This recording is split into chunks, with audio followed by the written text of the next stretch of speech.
Hello and welcome to Mr. Goetz Classroom. This is another in a continuing series of flipping the classroom.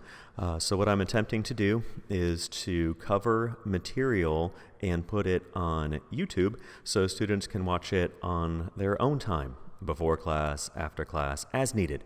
So what we're going to talk about right now is a homework assignment where what I have asked for on this homework assignment is what three things at the Consumer Electronics Show look cool to you and why.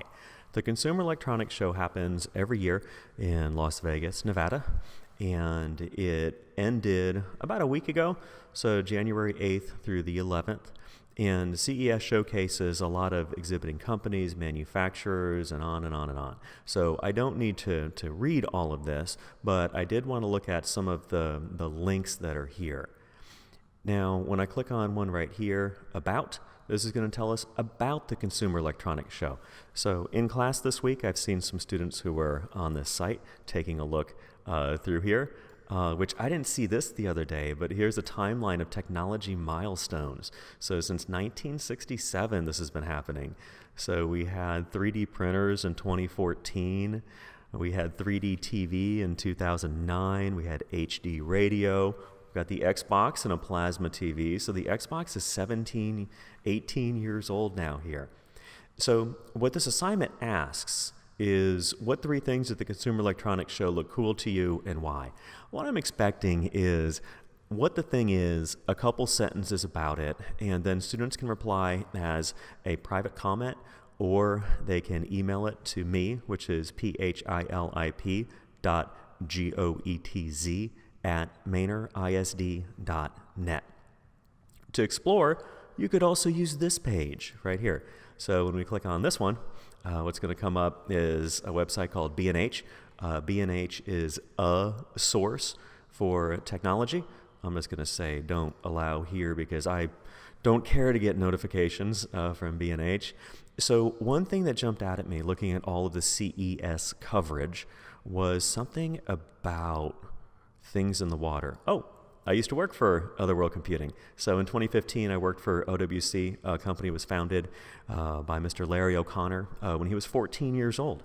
And there's a building that they have in downtown Austin where I was able to work with them for a little bit. This underwater stuff. So the underwater stuff jumped out at me because I'm kind of like, there's going to be like a bunch of underwater stuff if there's one underwater thing. And this right here is a clip. So if you have a camera that works underwater, it's also going to work not underwater. So when I look at this, I think, hey, I can take this part off and use it anywhere. Or I can take this part and put it on a tripod and use it terrestrially, that is not underwater. Or I can take it and put it on my drone. So on a helicopter. So it's one piece here, but then it's got this piece around it. So what I'm guessing is that technology has advanced to do things underwater. So this is just one site to be looking at this technology. If you're a fan of social, what is the difference between a hashtag and a handle? What is the difference between a hashtag and a handle? I'm going to give you 2 seconds to think about it. A hashtag is a way of traveling. A handle is a destination. Anybody can use a handle to mention somebody's site, somebody's brand, somebody's profile. But a hashtag is a way of traveling. So CES 2019 seems to be popular, and you can type this into, I mainly use Twitter, and I also use Instagram for a lot of things. You could probably try LinkedIn as well. If you're interested in a LinkedIn account, you have to be 17 years old or older to go ahead with that. And that's kind of for professional portfolios. So you can go to top, you can go to the latest. So the latest is going to be people who may not have that many followers.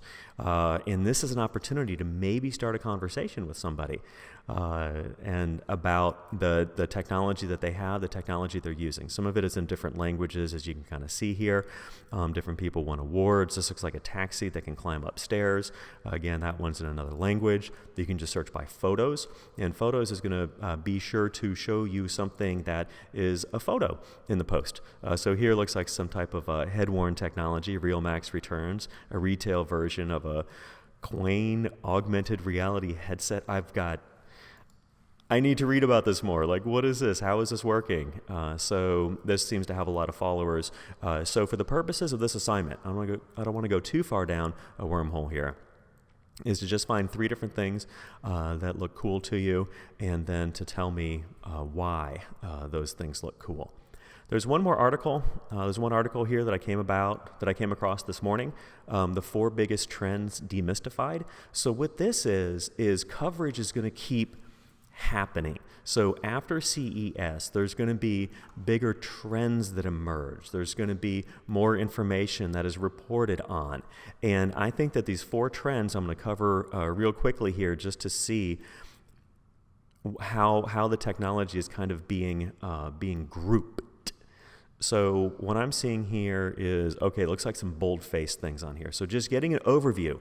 Tech that adapts to you. So technology that sees what I am doing and helps me with my life. Tech that adapts to you. Okay, next up, tech that transforms mundane things.